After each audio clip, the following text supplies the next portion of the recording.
Hi friends, welcome to my channel Odia flavours by Madhu. आसतु आज बनैबा कम टाइम रे में केमती मोतीचूर लड्डू बनाउछंती। आसतु देखिबा। एबे कोन करबा, गोटे बड़ बाउल नै जिबा। बाउल नै गेला परे एबे आधे हम दे देबा 1.5 स्पून दे देबा बेसन।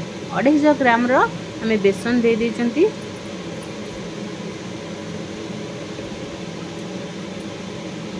अढ़ाई ग्राम में बेसन देछंती। एबे पकेदबा स्वाद अनुसार लूण दे देबा।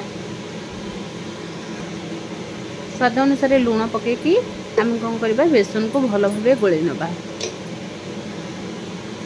एबे आम गोटे कप पानी नहीं आगे कौन करबा, लूण पकईकि बेसन को भल भाव गोले नबा। सुखिला पछरे आम पानी पकईकि आस्ते आस्ते बैटर रेडी करबा।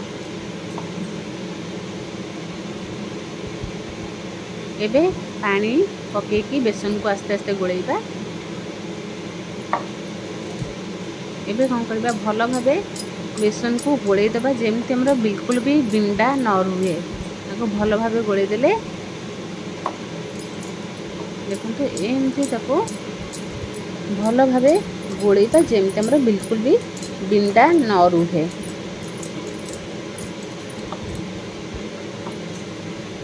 एबे आउ टिके पानी देखि भल भावे गोले नबा।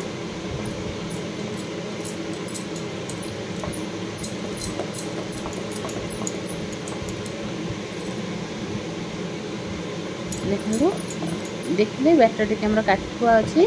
आउ टिके तादरे आम पानी पकईकि भल भावे गोलेबा। सब पानी आम देदेबा।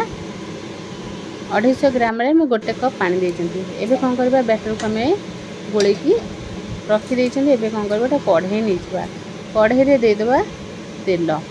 तेल आम नेछंती छाणीबा पई। एबे कौन करबा, दे देले आदरे आम तेल 200-300 ग्राम पाखापाखि आम तेल देछंती। तेल को आम गरम होबा को छाड़ी देबा। तेल हमर गरम हो गला परे गोली रखी थिबा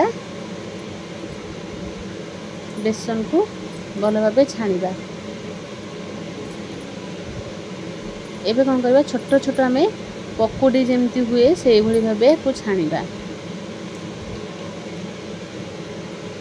देखंतु एमिति भी छाणी परिबे, नहले जदि हमर बुंदी छाणिया जो आमर थाए छांच से भी छाणी पारे। आपको आम एमती कौन कले पकोड़ी भाया छाणी देले आपको तेल टिके भल भावे आपको छाणी नबा।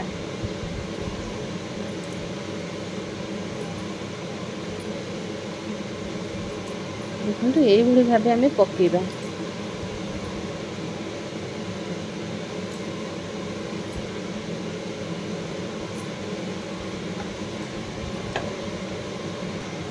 ये आम पकईदे आपको कौन करबा, सिम रे आपको पाखापाखि आम 5 ରୁ 10 मिनिट भल भावे छाणीबा।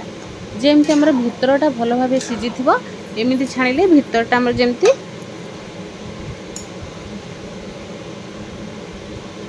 सिझी जाइथिबो से भली भावे हमको सिम रे छाणले भल भावे हमर जेमती सिझी जिवो भितर।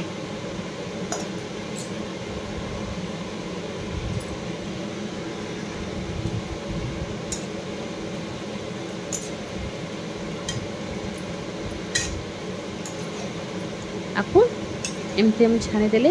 एबे कौन करबा,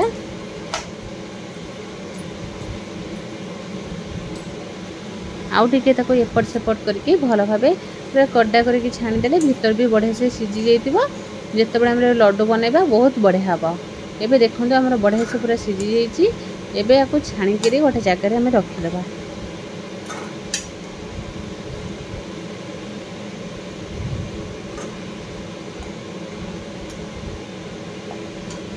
एबे देखंतु हम छाणी देले।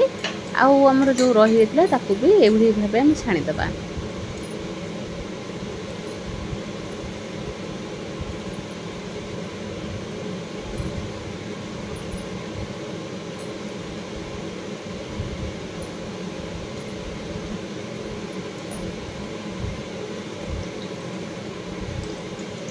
एभली भाबे हम सब पकईकि छाणी नबा।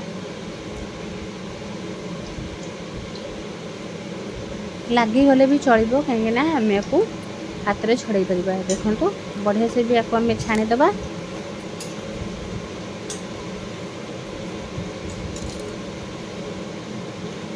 पूरा जमी भीतर सिझी जाइए आपको भल भाव छाणिकी आपको कौन करवा ठंडा हवा को छाड़ीदे फैन रखीदे फैन तले रखीदेला बढ़िया से पूरा ठंडा हो गला आपको कौन करवा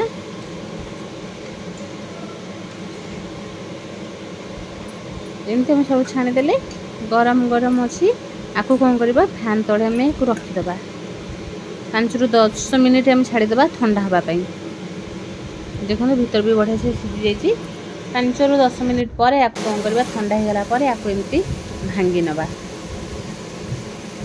देखो केते बढ़िया से सीझी जाइए बिल्कुल भी आमर ये कंचा नहीं पूरा पूरा कड़कड़िया भाई छणी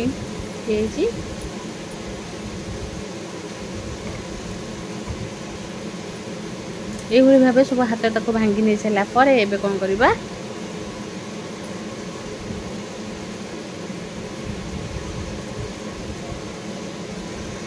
एबे गोटे ग्राइंडिंग जार नहीं जा ग्राइंडिंग जार आम छाणी पकुड़ी की सब रखीदे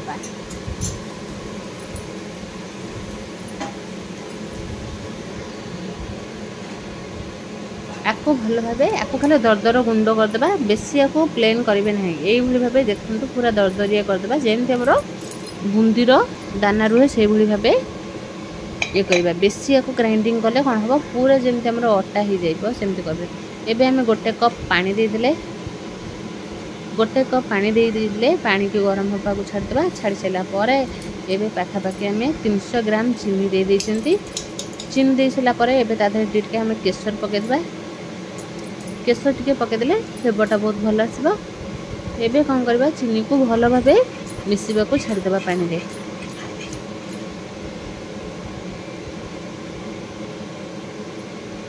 एबे टिके आदरे में फूड कलर पकेबा हलदिया फूड कलर पकेबा कलरटा पकेले लड्डूटा देखा बहुत बढ़िया लगे चाहिए फूड कलर पकई पारे ना आपको स्किप करेंगे एबे आम देखते पानी बढ़िया से फुटिलानी एबे आधे पकईदे आम देसी गुआ घी 2 स्पून आम पकई 2 स्पून पकईकी तेल घी को पकईकरी भल भाव गोल नवा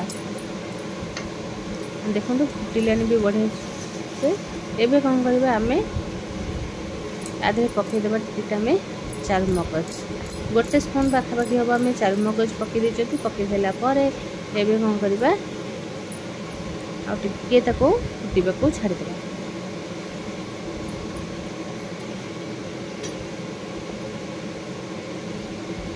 एबे देखो आम ये चिपचिपा होगानी एबे हमर पाग भी बढ़िया से हो जाइए आपको आम बेसी टाणा पाग करवा ना नरम नरम पाग कले मोतीचूर लड्डूटा खाइबा को बहुत भल लगे एबे आधे आम 2टा गुजराती मंजीर छड़ेकरी पकईदे छिचिकी एबे आम ग्राइंडिंग कर सब पकईकरी आपको भल भाव गोल नवा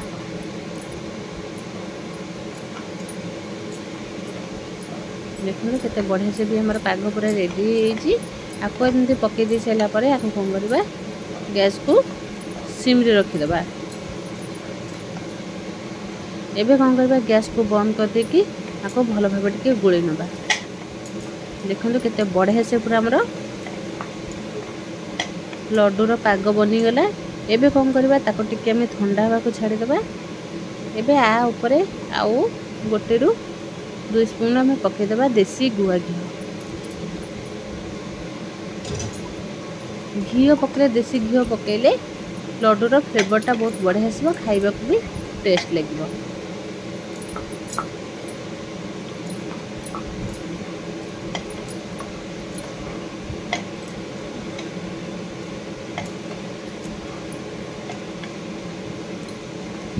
आपको भल भाव टिके गोलईदे गोली दे सारापर ठंडा हवा को छाड़ीदे ठंडा हो गला आपको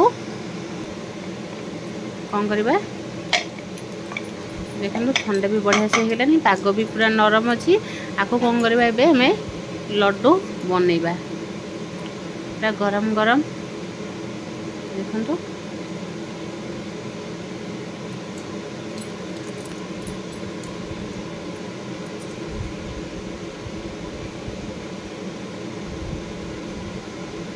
एबे हमें यही भाव हम सब लड्डू बनई नवा କେତେ ବଢ଼ିଆ ସେ ଆମର ସାଙ୍ଗେ ସାଙ୍ଗେ ଲड्डू एमती बनईदेवा।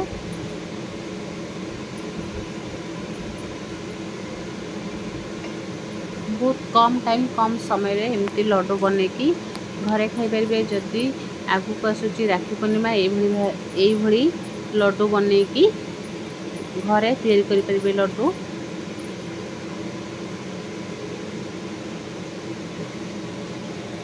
एबे देखो आम पूरा लड्डू सब रेडी है केते बढ़िया आउ पूरा नरम नरम लड्डू।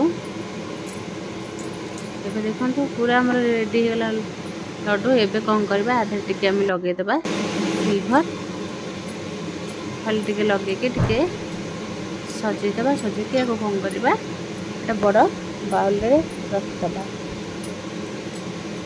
ये भावे आम सब लड्डू को रखी देकरी मात्र आमर 10 ରୁ 15 मिनिट भितर आमर मोतीचूर लड्डू बनिकी पूरा रेडी हो गला। देखंतु यही भावे जदि लड्डू बनैबा को चाहूचंती घरे बनैकी खाई परिबे।